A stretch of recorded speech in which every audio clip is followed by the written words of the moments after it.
We all throw around the phrase hidden gem. A corner bakery gets it. A side street wine bar? Sure. But if the title belongs anywhere without irony, it's here, at Château d'Oiron, a Renaissance dream parked in quiet farmland.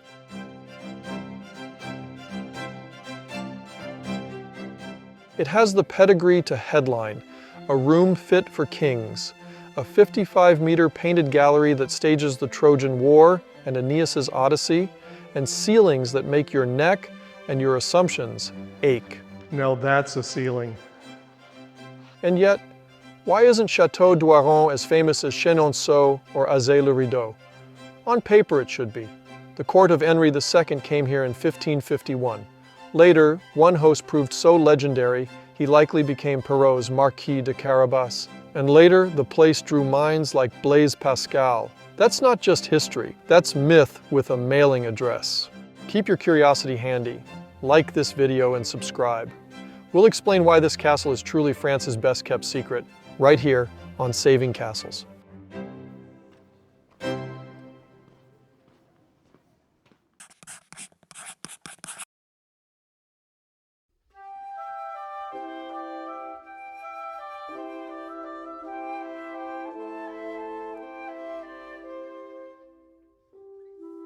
So you think about the years and the hundreds of craftsmen it took over many decades to build a chateau like this.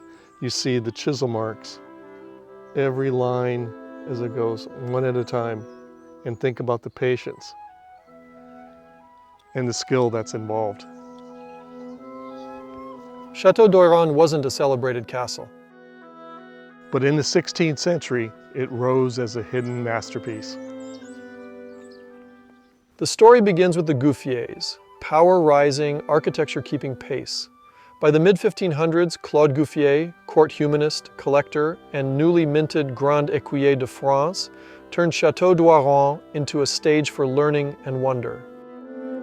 But the castle's prestige really grew when the entire court of Henry II visited in 1551, and Claude's persona likely inspired Perrault's Marquis de Carabas in Puss in Boots. But the 1600s dims the spotlight on this family. Louis Gouffier, Claude's grandson, crosses Cardinal Richelieu, who then exiled him to the castle. At this point, power becomes geography and the court moves on. Most likely how the place was robbed of its deserved popularity. The castle wears Rome on its sleeve. Between the big red windows, profile busts stare from laurel-wreathed medallions, trophies of arms and all-antica scrollwork knot the stone above the arches. Slim engaged colonnettes climb in tidy orders. We notice that several shallow niches are empty. The parade of statues that once lined the facade is gone now, likely dispersed during the lean 18th to 19th century years when owners sold what they could. But even in what's missing, the face of the chateau tells on itself. Renaissance confidence laid over medieval bones, still speaking in a classical accent. The builders of the 16th century left behind not just stone and paint, but coded messages about power, ambition, and survival.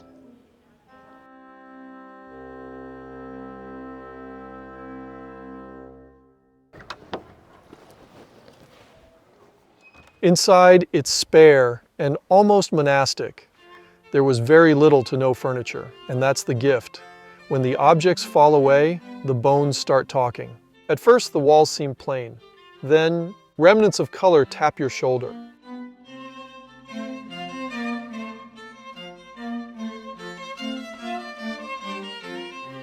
A hunter in a green wash, a figure in a faded tunic. Angels holding a royal shield above a doorway. Even the doors are painted, panels within panels, a trompe-l'oeil geometry that gives you a glimpse of what to expect.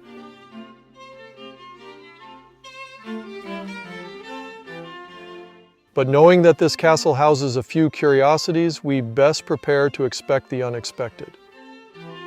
The grand stair is a 17th century flex, a hollow-centered climb that spirals around air instead of a stone newel. A ribbon of molded handrail runs unbroken. It's pure choreography, meant to make every ascent feel like an entrance. And when you get to the top of the stairs, you understand why. This was only supposed to be a corridor to bring one person from one room to another. But again, why leave it bare? The light here is gorgeous. Red-veined stone frames the doorway. Above it, a riot of carving. The castle clearing its throat before the fanfare. So another one of these hidden discoveries that we wanted to share with you.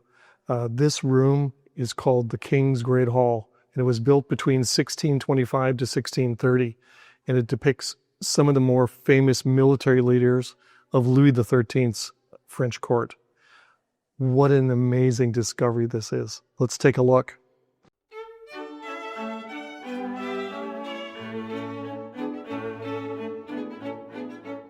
Color hits first. Sky blue beams stitched with gold run the length of the ceiling, with each joist carrying tiny cameos. Wreaths, cherubs, helmets, fruit, the whole Renaissance pantry.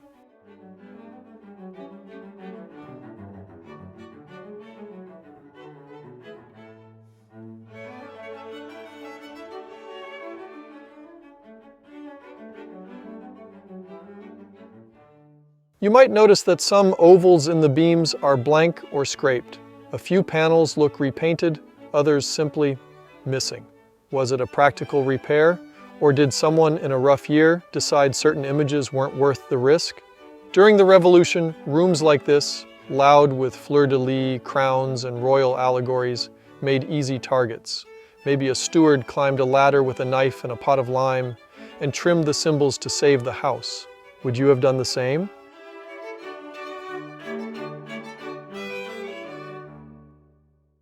What's really, truly remarkable to us is to see what has remained after the Revolution in the late 1700s.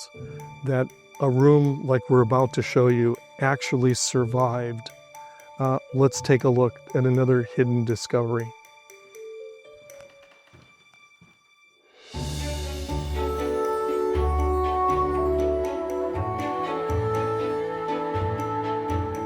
My word.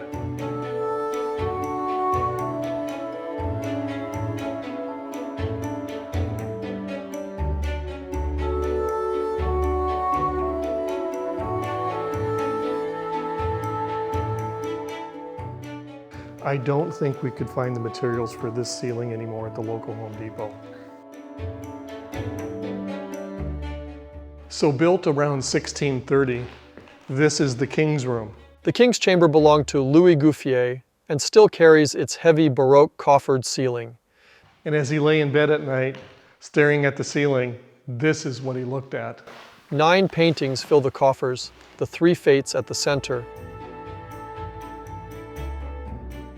In the corners, Mars, Minerva, Icarus, and Phaeton. Myths about pride, fate, and the price of flying too close, echoing Louis's own fall from favor.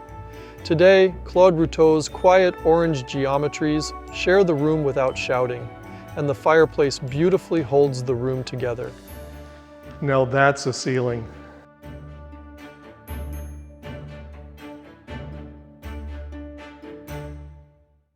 As if that wasn't enough of a reveal, and trust us, the reveals are far from over, we enter the next room. Through the door, the Cabinet des Muses keeps the chateau's best preserved decor. It's got 2 tiers of painting, Muses in the upper register, Euterpe, Calliope, Terpsichore, Melpomene, and below, a botanical parade of rare exotic trees.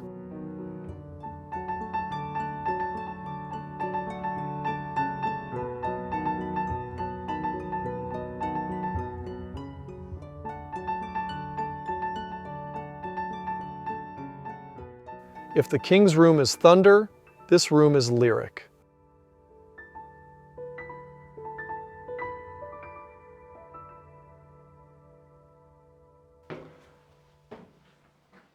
There are times when we feel that castles can read minds, because after that majestic show of color and artistry, we needed a breath to take it all in.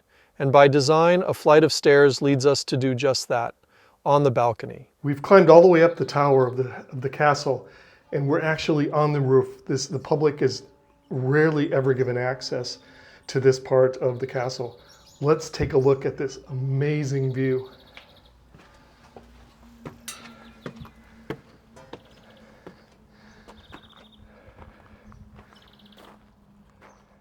Look at these incredible, they're covered now, but look at these incredible stone sculptures. From up here, the plan clicks, as if the chateau finally tells you what shape it always wanted to be. It's hard not to get inspired up here.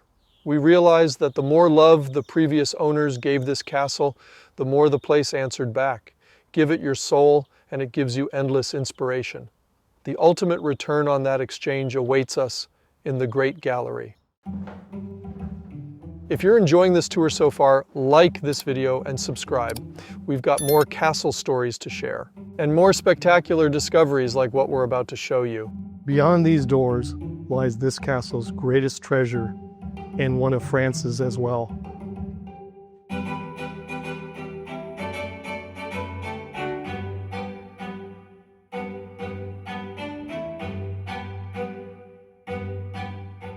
Commissioned between 1546 to 1549 by Claude Gouffier, this is one of the largest painted ensembles of the French Renaissance. 14 scenes drawn from the Iliad and the Aeneid. Above you marches a field of more than 1,600 coffers. You don't just walk this room, you get measured by it. If you look at the painting, you probably know what it's depicting. The Trojan horse, the great Trojan War.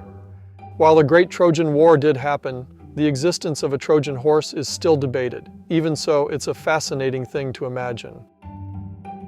And so, the story is told through various scenes in color. The combat at sea that starts the story of the Trojan War.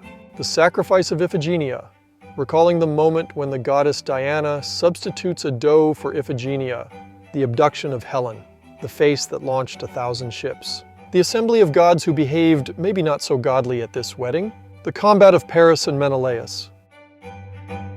So let's see if we can translate what this says on this 16th century masterpiece. And what it's talking about is the battle between Hector and Achilles. What an incredible painting that is. Even the fireplace wasn't spared. Its carvings braid Claude Gouffier's motto, Hic terminus haeret, here is the end, twice. A line from the Aeneid. It is the punctuation mark of a collector who understood spectacle.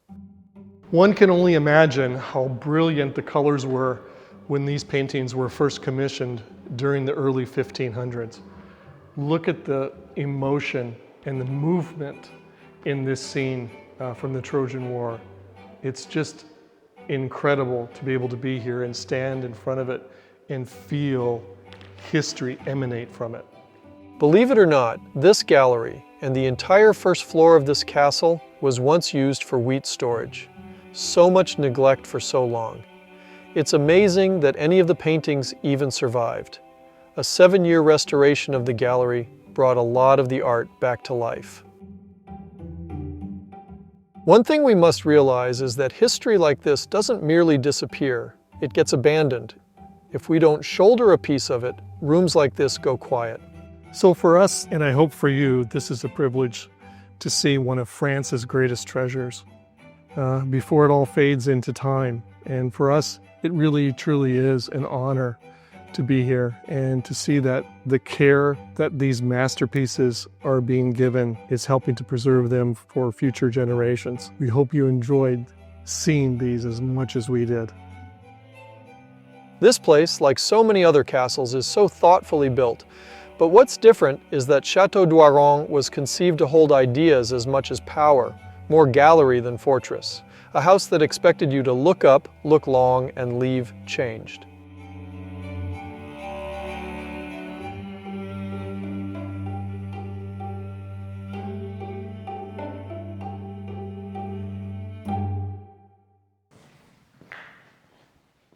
This castle felt like a magician's scarf, one reveal after another. A painted beam leads to a ciphered cartouche, leads to a gallery that rewires your sense of scale. Gorgeous, yes, but also fragile, and still in need of hands, funds, and attention. The best way to help places like this? Know them. Visit, tell a friend, bring another. Keep the story in motion so the walls keep their voice. Most French castles give you one great story. This castle gives you many stories over hundreds of years, and one unforgettable secret at its heart. We've got more castles, more near misses, and miracles right here. So like, share, and subscribe to Saving Castles if you want this kind of beauty to keep breathing. So, aren't you glad we didn't keep this gem hidden?